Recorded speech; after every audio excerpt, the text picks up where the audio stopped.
She comes to us from Australia Catholic University in Melbourne. She has 5 doctoral students that she's supervising right now, but she's supervised as many as a dozen, which just kind of blows my mind, especially because their programs are very different than here. That's another whole discussion, but in Australia, they use the European model for doctoral studies, so they have no coursework. It's all apprenticeship. Wow. So it's a very different, I mean, put your head around that a bit. So it really is about who your major advisor is as to what you get out of being a doctoral student, because otherwise you aren't exposed to those kinds of things as opposed to the classroom and all the different things that you're exposed to here through our program. Just a different model. And pros and cons of both. Yeah. And so today she's going to talk about the role of interpersonal communication as a research process in mixed method studies. But I'm sure she'll answer questions about anything that she has provided for us here at the school. Yeah, thank you, Jackie. I'll welcome everyone to my talk. Thank you also for attending and making the effort to come along. As Jackie has said, yes, I have supervised quite a lot of students. It's honours, masters and PhDs, 23, and I think it's about 12 PhDs. Wow. And I've examined 44 theses as well. So it's, the way it goes in Australia is it's a little bit like the more you examine, the more you get invited to examine. Like at the moment I got one yesterday and there's another 2 coming in before the end of the year. So it's just, it's sort of like about that as well.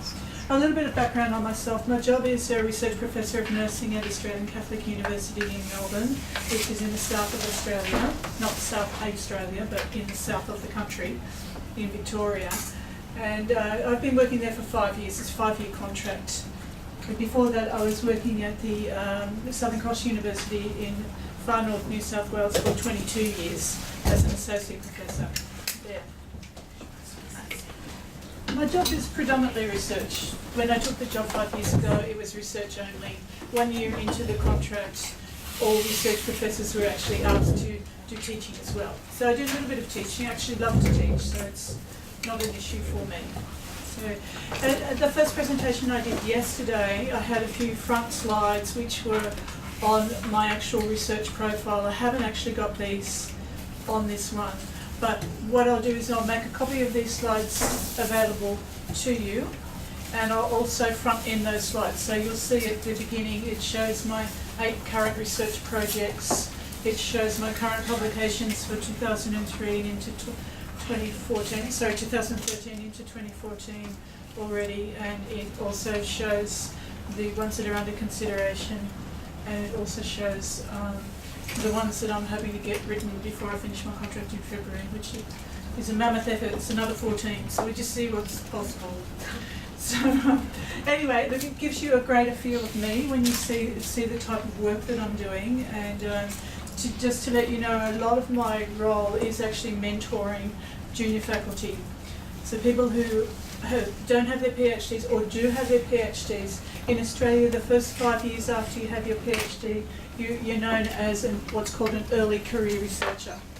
So a lot of my job is to work with ECRs, as they're called, and to really build them up. So for me, it's not only to publish with them. A lot of them are not really great writers, but there's that. But it's also working with them on their CVs and working on areas where they can get promoted. So it's quite a bit of one-on-one work. I got asked if I would present on this seminar today, which is based on some research I did actually a couple of years ago on shoulder surgery. So it was an interesting mixed method study. So I'll track you through and try and keep as close as possible to time. So it's based on, sorry, go back. It's Australia. I'm a Mac user. This is going backwards and left-handed, so it's tricky. This is on the video. Oops. Not to photograph me when I make a mistake. Just to photograph me when I look like I know what I'm doing. So this one's on interpersonal communication in the mixed method study. Just a couple of slides to start off, which is just where I work. So, and Ruth, you saw these yesterday, Jackie, you did too. So just a couple. So this is just the university where I work. This is the main building of the university. This is where my office used to be. This is the brand new building which I now work in, which is a corner one on the 4th floor. It's beautiful. And it's a 6-star environmental building. We love it.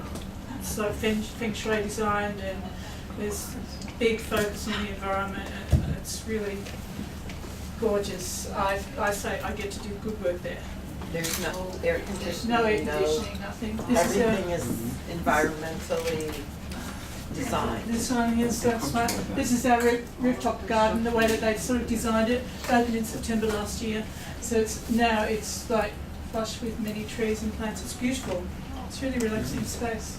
This is sort of how they thought it would look. Oh, pretty much does.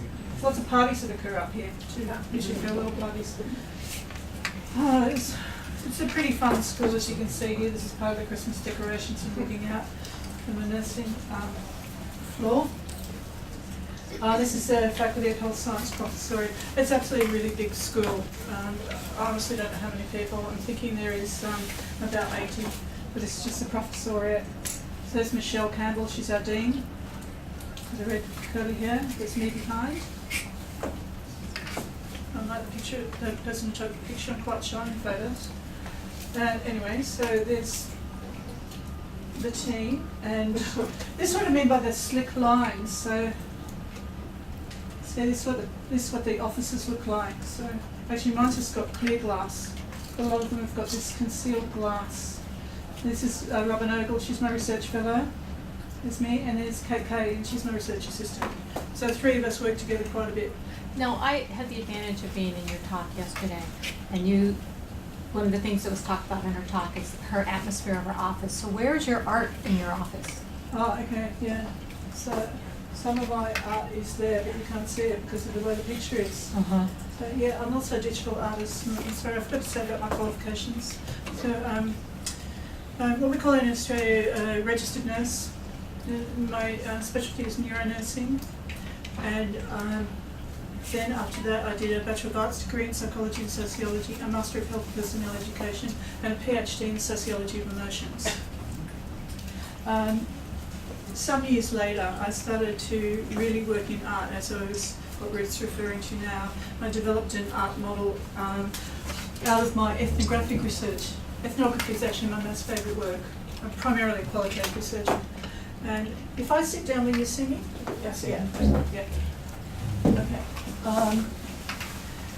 So I started to really work with digital art, and I'll just mention it briefly because you've asked a question. So it's what I do in ethnography was I'd sketch in the field, my thoughts on how I felt people were, and my impressions of them, create something about their emotions, and then what I do is come home, listen to my data, and just try to get immersed in the data, and then as a consequence of that, I then work up the, usually it was pen and ink or soft pastel work, and then I'd Photoshop it and I loved Photoshop because it really gave me the opportunity to demonstrate the fluidity of emotions, which I might stand up because it's hard to see. So it's, and then I've had 2 major exhibitions on my work. Wow. Yeah, one was called Look at Me, Feel It, which was on my first ethnography on women nurse academics across 4 countries and 9 universities. And the next one was, I was on their experiences of being an academic. And then it was a long study, 8-year study, and it was post-doc work. And he actually did it quite recently.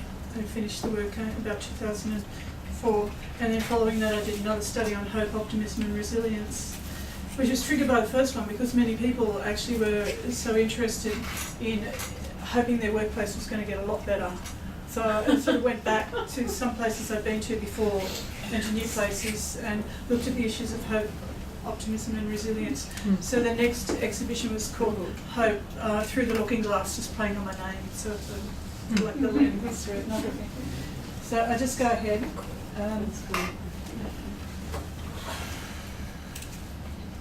Yeah, so this presentation is based on this, so the embodiment of what I call the Interpersonal Nexus, so the embodiment of interpersonal communication in mixed method studies.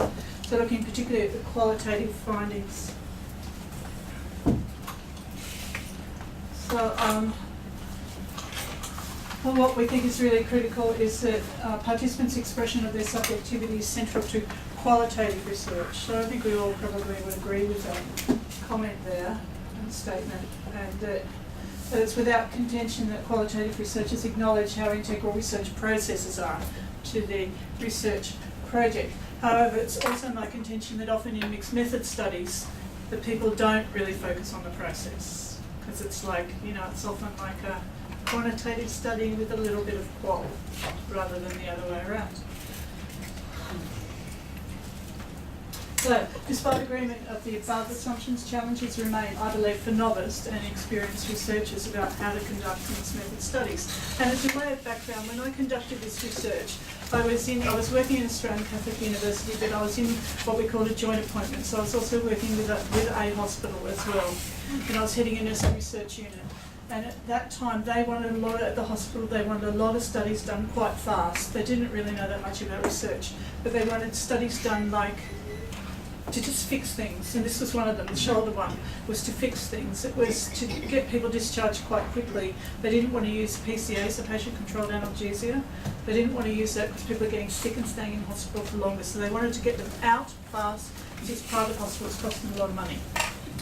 So they're like, can you do this study and find out what people think about pain after their shoulder surgery? But their aim was really to move people through fast.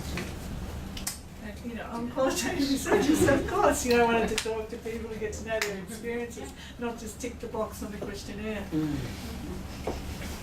So you'll see what I did in a minute now. So I think the researchers do not always anticipate the potential within research processes, and particularly what might unfold in those projects that are really cast as what I would consider ordinary and straightforward.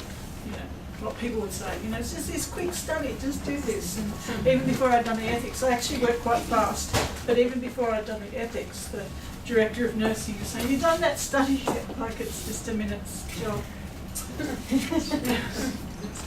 So some of these comments that are on these slides are really from this paper, which you will see if you're interested. It's beyond the reference list. So I say in some paradigms, humans in research studies are neutralised as social units and viewed as passive objects, devoid of their own interest, curiosity. Fostering and supporting participant active engagement might be quietly threatening and discouraged. And it's just, I don't know if it's happening so much here, but in an Australian context, there's a lot of clinical studies that are being done and they're mixed method. The reason that they're mixed method is because qualitative researchers, a lot of them cannot get funding unless there's a quantitative component. That's the politics of it. So people will design mixed method studies. So they try and get both aspects to it. I think one of the best things about mixed method studies is you can do like a broad brush, but also get the deep lens. So I think that they're really beneficial studies to do. The politic of it, particularly in Australian hospitals, is just get them done quite fast. 1 year study. And when I was working in that position particularly, I was saying, 1 year study, if you want me to do the study, give me $20,000, I'll employ a research assistant, we'll get the study done in 1 year. That was my deal. But also what's happening in Australia, and I presume it's probably happening here, is that many hospital patients are being asked to be participants in studies. And they're sick of it. I asked one guy who's absolutely terrified, he's like, you're not putting needles into me. So most people I found were actually interested in my research, but there is that over-researched aspect that is actually occurring, and perhaps you identify with it. It's also occurring in Australia. It's quite a big thing in terms of particular groups. So like Indigenous Australians, that's a big group to be researched. And any minority group. So being open to the unexpected, I think, is very important in mixed method studies. Also, the not explicit trajectory may positively contribute and strengthen qualitative research outcomes. So what I'm saying in a mixed method study is be open to what could occur, even in a study that's sort of slick 1 year. What are the results? Quite quickly get it out. being open to it, I think, as researchers is so very important. The openness requires the establishment, I believe, of really effective interpersonal communication. So I think a strength of qual and mixed method studies is the opportunity to establish an interpersonal relationship or nexus between the researcher and the participant. And that's certainly what I tried to do as I collected the data for this study. And I think that the mixed methods actually can be transformative. There's actually quite a bit of research that's being done about this in mixed methods at the moment. You may be aware of it, particularly around voice and giving voice to participants in studies. So focus on voice. Mixed method qualitative approaches are of great significance for researchers because the focus is on hearing, listening, valuing their opinions, as we said in the study. Experiences are acknowledged as contextual, intentions and actions are actually emancipatory if you're focusing on voice. Which, for some of you who are in the last session, you'll know that that's a major area of my interest in research, is emancipatory research. So the interpersonal nexus. So it's also a great interest of mine. I've written a textbook on interpersonal communication, stress and crisis. It's one of my big things, taught in that area for a long time, very long time, 30 years actually. So it's one of my great interests. So the relationship, as I say, the relationship between the researcher and each participant is a key aspect of the research process. And when acted on, can actually have an unexpected empowering outcome, I believe, because it can be recognised as something that's therapeutic. So just imagine what I'm talking about here is that doing a research study in a hospital, but the study in the hospital was one of those studies that was considered to be done quite fast, and there's me who's wanting to engage with the patients as participants, and that's exactly what I did. So all these beautiful outcomes occurred out of the study, which I don't think actually the hospital even knows about at this stage, but it was, it's been published twice now, so it's one of them recently. I also say here, yet for some researchers, the development of the interpersonal relationship is actually held in dialectical tension with a focus on the technical aspects of the interviews. Because there's always like, come on guys, hurry up, do this. So it can be held in tension when there's this incredible need to go very fast. So consequently, as I say, the importance of the interactions between the researcher and participant remain understated and perhaps overlooked. That's certainly what Robin and I found. So this is a study, clinical study on shoulder surgery, investigation of postoperative analgesic efficacy following shoulder surgery and the relationship to hospital length of stay. So that's the formal title of the study. So there's background on shoulder surgery. Shoulder surgery has been reported to be associated with pain, significant post-op pain. You're all nurses, you probably know. While shoulder surgery has investigated various analgesic techniques to determine the efficacy and minimisation of side effects, little remains reported from patient studies and their experiences. So the impetus for the research, I actually told you about what the impetus was. So development of the project within a health setting, desire to change practice, evidence-based, improvement of health outcomes, importance of the process to obtain health outcomes. Sorry, Jackie. No, you're fine. I can see fine. So the context is that, as you'll know, I presume, that evidence-based practice continues to be upheld as a key strategic intervention to improve quality health outcomes. Yet the uptake's really inconsistent. People often don't have time to do it. They're not really interested in it. Send us to speak, this knowledge translation, etc. Everyone wants to just get through the shift. There's many, many reasons for it. I think one of the reasons is that many of the administrators or managers were not leaders. You know, it's another discussion for another point, another time perhaps. So I think, you know, this makes us really think, and certainly made me think, are the dominant current health research methodologies and designs really meeting our needs? I think we need to hear patients' voices. So if subjective patients' experiences are of critical value to healthcare, underpin competent care, why do scholars still need to debate the merits of qualitative research process. I'm not good at it. So what did we do? Shouldn't have to have it. So what did we do? We had survey questionnaire, mixed method. We had semi-structured interviews and researcher reflective journaling. So I was the researcher collecting about 80% or 90% of the data. There's 75 patients, so we had quite a lot for a mixed method study, 1 year study from beginning to end. We were happy with that. Everyone said yes apart from one person to my memory. So the person who thought I was going to put the needles in him. So the research process. In conducting the research project, qualitative researchers ensure the way the research is conducted is of equal importance to their data. Ensure that voices are sustained while safeguarding identity and visibility, of course taking into account ethics. Interpersonal skills, I believe, utilised in the interactions with the participants forms the nexus. So that's what we were on about, was to have good communication skills. That's going to be the focus on the process and get fantastic outcomes.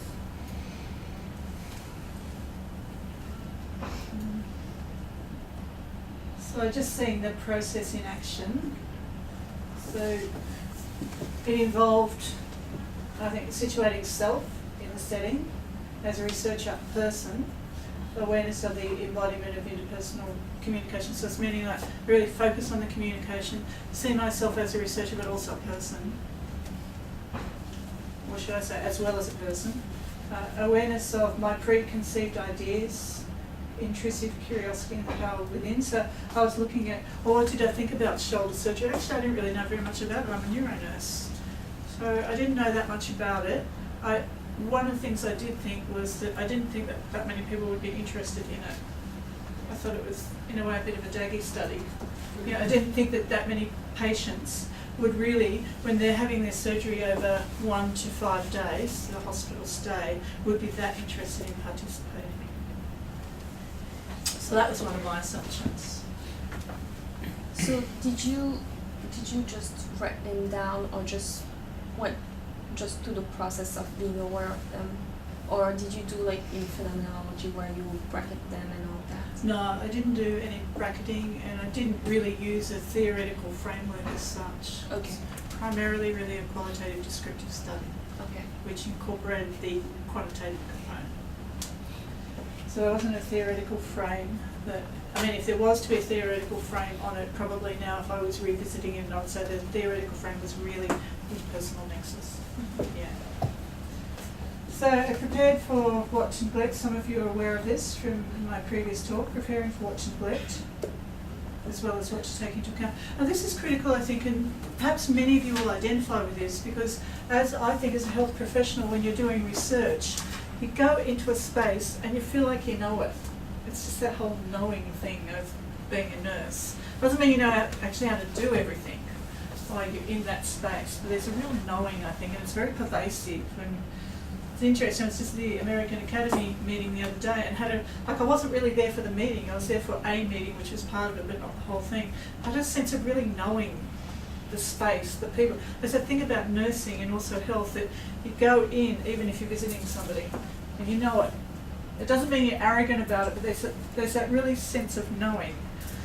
So that's what I'm talking about there, that I was preparing to know what to neglect. So I could scan quite quickly to see who I could connect with, where I could find the operating list to find out who were potential participants in my research. Because the way it was going was that it was primarily they would come in for day to short stay, 3 to 5 days. So I'd go home the same day. So I'd have to be there quite early, like 6:30 in the morning, and see the patient list. Sometimes I'd get it the night before, and then I'm scanning across several areas where all the patients are and moving. You know, it's what I call swift moves. So moving amongst the doctors and the nurses doing their admissions, and I'm doing my bit, but not trying to push myself in, but making sure that I got my bit done too, and seeing if they wanted to read through my participant information sheet, the consent form, whether they want to be in my research, as they're also signing the consent for their operation. So prepare for what to neglect. Expect the unexpected, and utilise that fluid, swift move approach. Which one's moving? Okay, so embodiment, taking on, embracing, acting, performing. Just a definition there for you, my words on it, directing the interpersonal relationship. So, the aim was, as I say here, to give shape to expression, what would otherwise be not told, carefully recognising emotions, motives in the process, exploring the sensitive topics as moderated by emotional engagement. And why is it a sensitive topic? Well, probably because people are in pain. Pain's so personal, it's emotional, it's difficult, it's individual, people are distressed. Most of the people I saw have pain for a long time. There's two types of people that are in there. Older age people who had arthritis, having shoulder surgery, and then the footballers. So the young guys with injuries. And, so it's mainly guys. So embodiment is not contained to the individual alone, and as such approach will be enhanced by the researcher's reflexivity. Alright, so unpacking it, what did that mean by that process of the interpersonal communication in the mixed method study? Well, it was focused on establishing meaning by me focusing particularly on presencing to get a sense of their awareness, my presence in that as well, the immediacy. Putting myself into the interactions deliberately, explicitly. And as I just said, like it's swift moves because there's lots of things occurring at once around that step 1 and step 2, which was to introduce myself, read the information, and then see if they wanted to consent. So there's 2 interactions there. Each interaction is fundamentally relational and visibly an ethical moment in care, around particularly in terms of duty of care. So I didn't push myself on them, but was able to actually get quite a lot of people to consent. So the process is a focused yet conversational approach building the safety and engagement. Well, it's wonderful actually. I really love doing this research. I came back to my research fellow at the time. I was just loving this. It's just so fun. I really enjoyed it. So the importance of the process. So it's only really on the process, not on the shoulder surgery. That's not really what I'm talking about. It's just the process. So this is what I found. There were 4 things, 4 themes, so to speak, or 4 elements. The importance of the interactions, expecting the unexpected, what I call the before and after intervention, and refuting the traditional research parameters. So let's move on. Let's see what that means. So effects, well, the effects of them first off were that while the elements initially occurred sequentially, each had an integral effect on the next element. So the human interactions, number 1 point, established the platform for myself as a researcher to respond to the unexpected circumstances, which is the next bit. These 2 elements collectively became essential requisites for the phenomenon of the researcher participant interventions and overall refuting the parameters of mixed method studies. So they're all interrelated, of course. So, sorry, I went the wrong way. So it's this way. This way. So with the interactions, I found that there were 7 things that actually occurred. So I just pointed out 2 of them to you. The participant info, that was like the first one. Then there was a follow-up to see if they wanted to have read through anything, any queries, etc. Then they actually consented. Some of them took a little bit of time to consent. Some didn't consent until after the operation.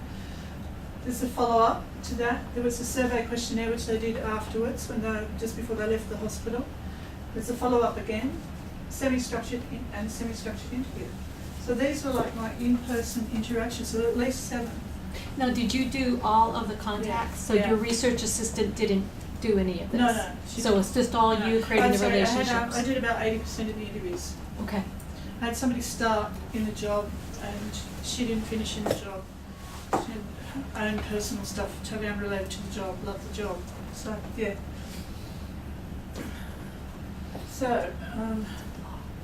So with everyone, there was at least 7 things that occurred. But it also meant like I connected with the families and, I might call back to the room and the partner's there, patients in surgery or whatever, and the partner would say, sit down, have a chat. So it was, it was quite social really. So, here's some examples. So what I wrote in my journal, each patient's environment feels really right. The way I'm interacting with each person, equally each person with me, seems to exemplify a friendly, easy sort of communication.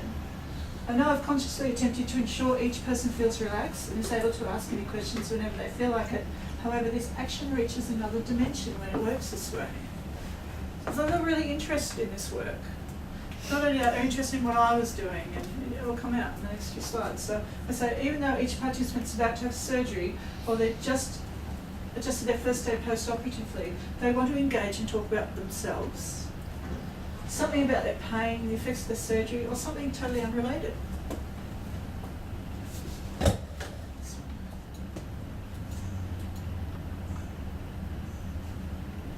Sorry, I'm going the wrong way on this, no.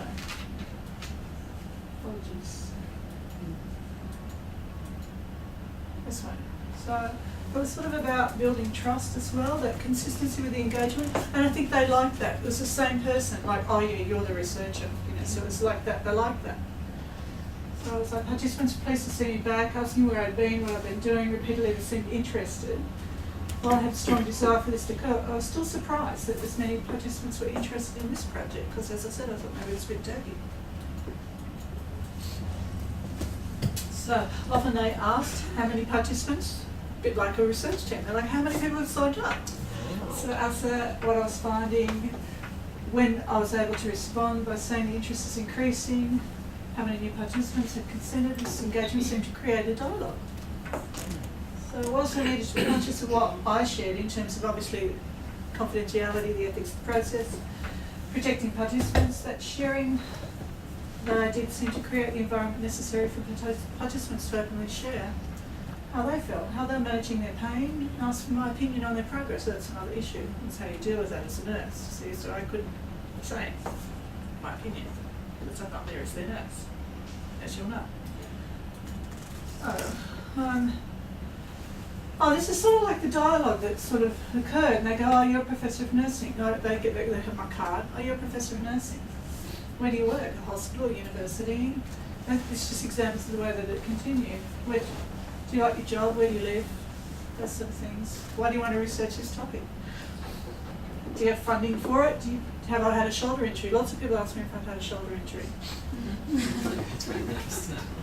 I had actually quite an educated group of people too. Had some people that had been on the big funding body in Australia, which is called the National Health and Medical Research Council. One said, oh, I'd been a researcher, and one said they'd worked there. One had been a sociologist. They'd worked with my, what you call advisor, when I was doing my PhD, knew her. So it was really incredible. I didn't know researchers do research. Don't all nurses just look after patients? So I had that sort of thing occurring as well. Do you care for patients too, or just do research? How long have you worked on shoulder problems? What other research have I done? So they're asking really quite a lot of questions about this research. So I expect that's the third thing that occurred, the third sort of thing. Participants' discussions of their in-the-moment experiences. They bring it back to them quite a lot. So while the interest for the research remained high, participants want to discuss their pain management and equally anything unrelated of a personal dimension. And they even brought forward their interview. They'd say to me, no, I don't want you to do the interview later, I'd like to do it now, I'm ready for it. Expecting the unexpected. And I had this, what I call the before and after intervention. So the elements emphasise the way that the researcher and the participants smoothly interacted in their roles, multiple roles. Participants engaged as a person as well as a patient, and I was a professor as well as a nurse. The researcher and participants combined to generate a complex phenomenon of what I call the before and after interactions.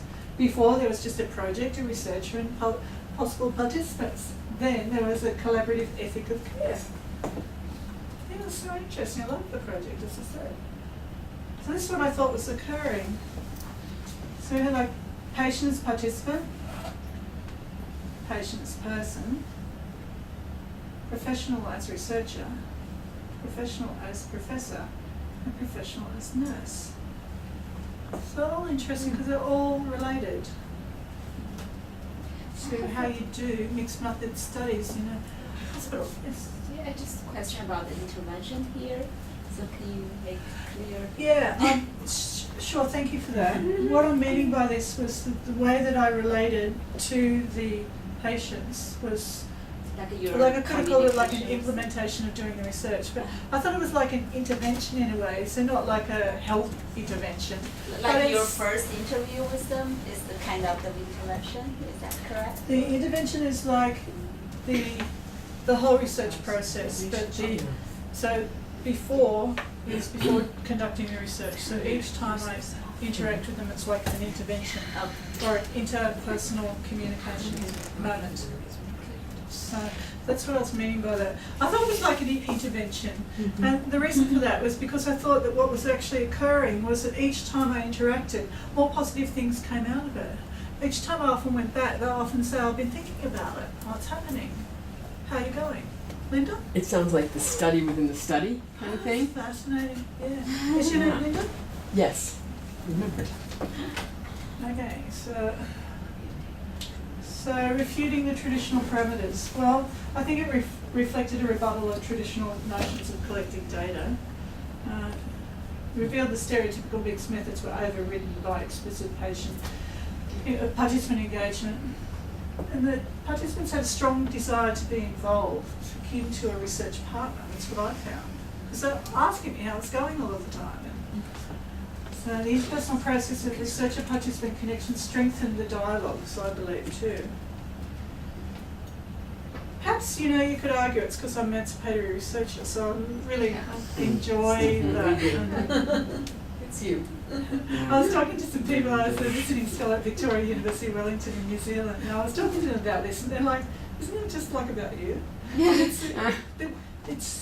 And I think that this is the important point to raise, because as qualitative researchers and also mixed method researchers doing qualitative, it depends so much on who you are and the way that you relate. This embodiment of the interpersonal communication was absolutely enormous in it. I did 3 pilot studies where I recruited mothers in the hospital and then followed them through a month, and very much the same type of dialogue, very much the interest, establishing a rapport, doing all of that. So very interested in it. Yeah, so keep going your own way. So summary. Participants often ignored in terms of the capability to contribute to the research or denied the opportunity for further exploration. Participants are often ignored, I should say, in terms of their capability. But I also found that occurred on this, and I've done a secondary analysis on this, on the issue of curiosity. And I've just published a paper on that as well, because I found that the participants were very curious, and had an inherent curiosity. And I think it's an issue in that often the research is done on patients, and it's just like, you want the data. It's that sort of vibe about it. And I think so much of it is, if you're looking at them as a person as well, it can be, and I think, and certainly I argued in the paper on curiosity, was that it really had a healing effect as well, because they really enjoyed the research, and they're not just sitting there, lying there in the bed doing nothing. So it was, I thought it was fascinating. So I've got. Do you think that while you're doing the research that actually decreased their pain levels? Might have. I'm not sure. I mean, Because someone was paying attention to ask them how they felt. I think this was probably distracting from their pain. Yeah, perhaps inverting it. I wouldn't be confident to say that, but that's why I'm going, perhaps. I don't know. They certainly weren't talking to me that much about their pain, only in the beginning. And to the point that some of them would say, oh yeah, do you want to know about my pain as well? Like, this is the score, and do you want to know what I'm taking? And they're just actually loving the conversations. Right. So perhaps they did the quantitative portion of the study as patients and maybe would feel less engaged with the research as a participant in that end, but bringing this qualitative component maybe gets them to care more and to be more engaged in the whole like some of them research process. Even some of them asked about the questionnaire, so like, not answering the questions, but it was more like about the structure of the questionnaire. And so it's just, so I just thought it was interesting. I was wondering about the group. I'm in Melbourne, it's a capital city, and I was researching in private hospitals, and I'm thinking, what type of person is going into these hospitals? There's many aspects, and that's one of the wonderful things, isn't it, with research, how many areas you can actually go into. I suppose my main point that I wanted to get across was that I think that there's enormous value in mixed method studies with blending the quant and the qual, and then, of course, in this I'm highlighting the qualitative components and particularly the research process, which I felt was absolutely enormous to the not only the health outcomes or potential health outcomes for the patients who are participants, but also the satisfaction in doing the research as a researcher. So I've just got a couple more slides at the end here. So I've got there, therefore in the study, interpersonal engagement challenged the dominant research paradigm. Participants were perceived as people who are naturally curious, and as a result of their contemplation and reflections, resulted in greater trust and engagement. And so the project, research reflexivity, played a big role, I believe, and because there were so many things that I wasn't expecting, as I said. So I attempted to action, what to focus on, what to neglect. Being prepared for the unexpected, I think, opened up the study. Like, as I said, like I had some assumptions, but I was also open to what was going to occur. So there's that. So extended the possibilities for human interaction, I believe, and the skills and the expertise required to undertake the study should not be underestimated, even as the dominant discourse may argue there's just a few interviews that you're doing. So empathetic engagement and presencing that contributed to the interpersonal nexus was paramount. Consistently strengthen each layer of the what I call the intervention. So participants should not be ignored, I believe, in terms of their capability to contribute to research, as I said. Not deny the opportunity for further exploration. It's beyond dispute that qualitative researchers need to be curious as well. Therefore, the study interpersonal engagement challenged the dominant paradigm, as I'd said, etc. So a little bit more as well. So actually that's the same slide, so apologies for going the wrong way. I was supposed to hit the left button, I know. Oh, alright. Okay, go back. Back. Previous. Oh. Sorry about that, I need to be with this. So just showing you here my references. As I said, I'll pass on these slides. So it would be through you, Jackie, that I do that. So then you can have copies of them. If you've got any questions, don't hesitate to follow through with me. So I'll just go back one more. Previous year, and I know I'm nearly out of time. But just to point out this, so that's the paper that I'm really talking about, but there's this one that's come out as well, the curiosity is holistic engagement as well. We're yet to publish the results on the actual pain and shoulder surgery. That's just sitting in my office. You don't think that one's as fun, do you? Okay. I get the sense you don't think that one will be as fun. No, it's right. I can see it. I don't mind numbers. When I was first doing quant research at uni, I was doing statistics and everything like that, and I actually loved the teacher. I thought the teacher was so great, and I was loving stats, it's really fun. And so I started to go to a remedial, and she said, sorry, you can't come because you're going really well. I said, I really like it, it's fun. So I had to stop going to remedial classes. I quite like stats. Anyway, we're at the end. I have when I was doing my research, I was doing it within a larger study. So I had my particular aims that I was interested as I was collecting data. But in addition, there was other aims within the larger study. And one of them was looking at depression and anxiety, and so we had multiple surveys. And when I followed up at a month, this idea of curiosity, and then the issue of not, how would you handle a type of question so you don't, the only word I could come up with is contaminate your research. Because the person I was interacting with was master's prepared, genetic counselor, very articulate, very smart, and she's looking at all of these depression scores, and I've told her what I'm looking at is baby interacting with the environment and how is the baby transitioning, and she's kind of like, yeah, well then why all of this? And what the larger question was is how is the mom interacting with the baby, and does depression impact that with an at-risk population? So that whole issue of curiosity as to how to respond to that, because she's smart enough to say, this isn't quite working. And there was somewhat of a duplicity in how the consent was worded, because what they were looking for is an unstated observation, not a stated observation. Oh, okay, yeah.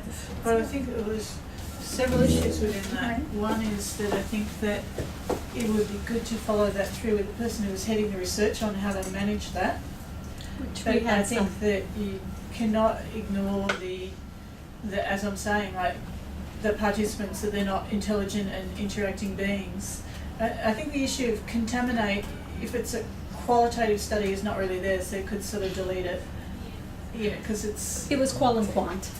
qual and quant, and you Right, can't and delete that. she had kind of asked that question after she completed all of the data, so I gave her Well, I much think more of it's a okay to ask straightforward at the end answer. then, if it's, you know, if you've already collected all the data from her, I think that's okay to ask a question and to respond to the answer at that time. So, and we were gonna follow up again at 6 months. But there was this sense, I had a discomfort that I felt there was some duplicity in how we were explaining the study. And I got that sense of duplicity from the team I was working with also. Because they were trying to capture an unstated variable. And that's always kind of niggled at me as not a comfortable place for me. Yeah, it almost feels a little unethical, you know? Well, is it? Is it? But I don't know. Could you capture it in the qualitative component though, because it was a mixed method study. So It's contradictory to the quantitative piece. the quantitative questions often talked about how things were going, how was she coping, what was the baby doing. So there was lots of information about how mom was interacting with the baby. Okay. And then there was this surveys that captured how they were coping. But the intent was to see how babies were doing and moms were doing with the late preterm baby. But it didn't actually state necessarily how is the mental health of the mother, therefore Okay. So, affecting you know, the high-risk yeah. population. If Ruth, if that occurred more than once in the study, perhaps it's possible to do a secondary analysis on that and to look at that particular issue. So, I don't know how much is being done here. It's certainly being done a bit in Australia, where you can look at presenting another data set. Mhm.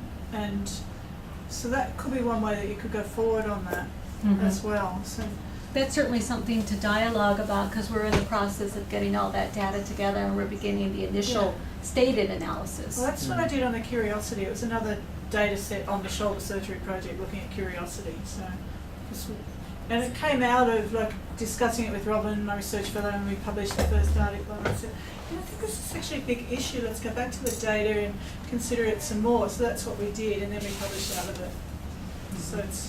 So that's another way, and that's, I mean, it's one of the wonderful things with research, isn't it? That, you know, that there can be many aspects to it, and it's, I don't know for most of you who are doctoral students, but one of the things I find with mine is that they want everything in it, and it's hard because sometimes it's not possible to do that, because there have to be good boundaries about what can be within the study, what can be postdoctoral, what can just be actually a couple of publications or presentations at conferences as well. So there's always several angles to it. It doesn't have to be everything. And I always say to my students who write in your conclusion that there are, you know, the implications of the study are blah de blah. However, the further research that could come out of this is a further exploration of whatever, curiosity or something. So you cover yourself around that. So you identify areas for further research. Anyway, I hope that's helpful. And I hope you enjoyed it.